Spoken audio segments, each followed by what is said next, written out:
सभी पार्टियों ने लगभग प्रदर्शन कर लिया है, अब तक तो माफ़ी मांगी नहीं है। तो मैं भी इस बात को समझता था, मैंने तय किया अपनी पार्टी संगठन के लोगों के साथ बैठ के कि इस बार इसका परमानेंट सोल्यूशन ढूंढना है। जिस सत्ता के नशे में भारतीय जनता पार्टी के लोग इस देश के संविधान को और महापुरुषों को अपमानित करने का काम कर रहे हैं, वो सभी महापुरुष जिन्होंने इस संविधान के निर्माण में योगदान दिया और उनमें जो हमारे गुरु भी हैं बाबा साहब अम्बेडकर, उनका अपमान करने वालों को हम इस बार बहुत मजबूत सबक सिखाने के लिए तैयारी कर रहे हैं। सर, जिस तरह से इस अपमान पर सभी विपक्षी दल जो है वो बोल रहे हैं और बीएसपी का भी एक विरोध प्रदर्शन 24 को हुआ, भीम आर्मी अब तक खामोश क्यों है?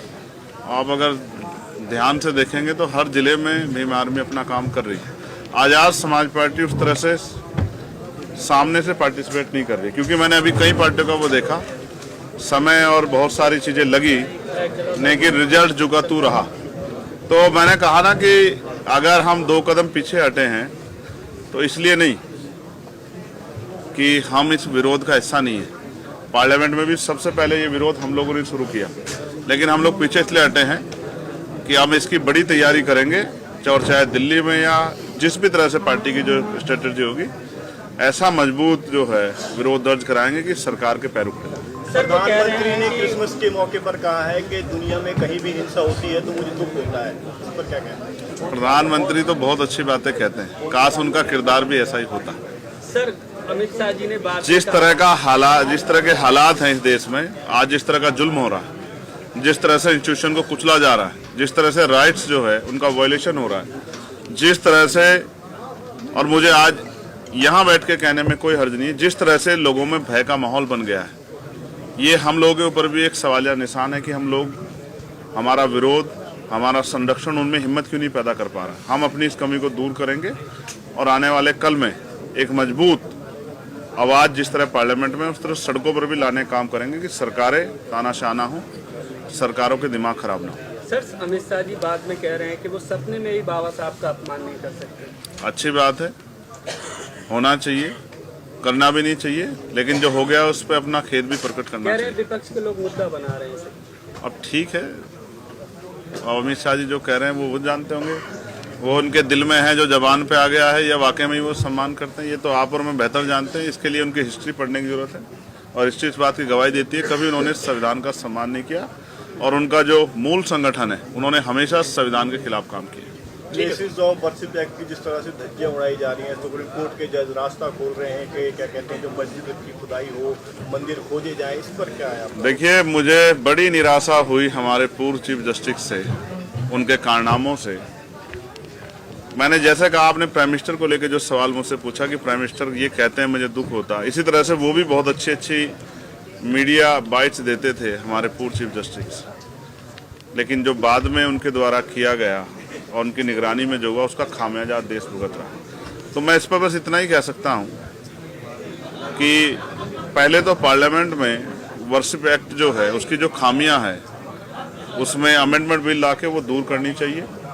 और रही बात सुप्रीम कोर्ट या बहुत सारे इंस्टीट्यूशन, ये देश के हर व्यक्ति की जिम्मेदारी बैठती है कि किसी भी धर्म के साथ अपमानजनक रवैया ना हो, इससे देश कमजोर होगा। और जो सियासी साजिश की जा रही है अपने निजी फायदे के लिए, जबकि उनके बड़े लीडर्स भी कह चुके हैं कि हर मस्जिद के नीचे मंदिर मत ढूंढो, लेकिन मुझे लगता है कि आज वो उनकी सोच से भी आगे निकल गए हैं। ये माहौल उन्होंने बनाया, इसका खामियाजा भी उनको भुगतना पड़ेगा। आपको लगता है जो मोहन भागवत का बयान था वो पब्लिक स्टंट था?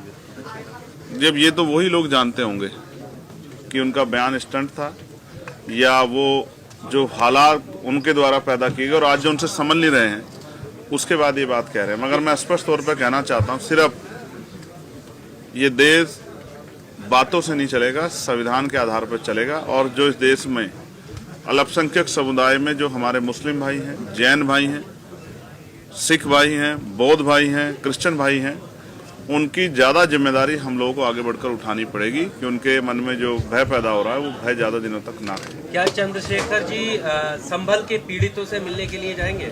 मैंने कल ही इस बात को कहा, मैं बिजनौर में था, कि मैं लगातार परमिशन के लिए अप्लाई कर रहा हूं और वहां का प्रशासन डिनाई कर रहा है।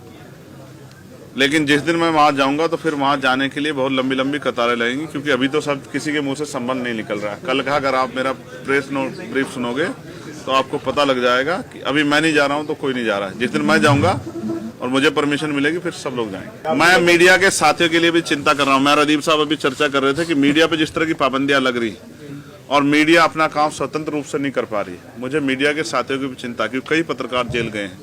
हमारे मीडिया के साथी भी सरकार पर सवाल करते हुए थोड़ा सा घबराते हैं। लेकिन आप तो अच्छे शानदार पत्रकार हो, आपने तो बहुत सारे सवाल पूछे। तो आप ये समझो कि सरकारें जनता के लिए हैं, जनता सरकारों के चारा बनने के लिए नहीं है। सरकार के हिसाब से देश नहीं चलेगा, देश संविधान के हिसाब चलेगा। और जिनको गलतफहमी है उनके घमंड भी जनता आने वाले समय में तोड़ देगी। संभल में जो पुलिस की कार्रवाई है उसको किस तरीके से देख रहे हैं आप? मैंने कह रहे हैं कि निष्पक्ष कार्य होगा, पत्थरबाजों को बख्शा नहीं जाएगा। वो जो 80-20 की बात करते हैं वही,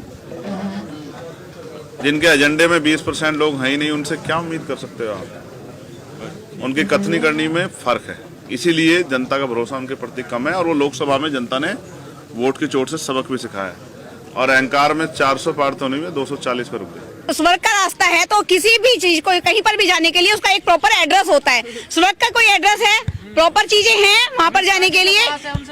अमित शाह तो हमसे मिलेगा, आके यहीं पर मिलेगा। अमित शाह इतना बड़ा नहीं है कि हम उससे जाके मिले, वो आएगा तभी तो उसने सारी इन चीजों को लगा दिया, रेस्ट्रिक्शन लगा दिया। वो खुद डरा पड़ा है। अरे वो संसद में बोलता है, वहाँ पे चुपचाप से मूर्ति हटाता है। हिम्मत है तो बाहर आना,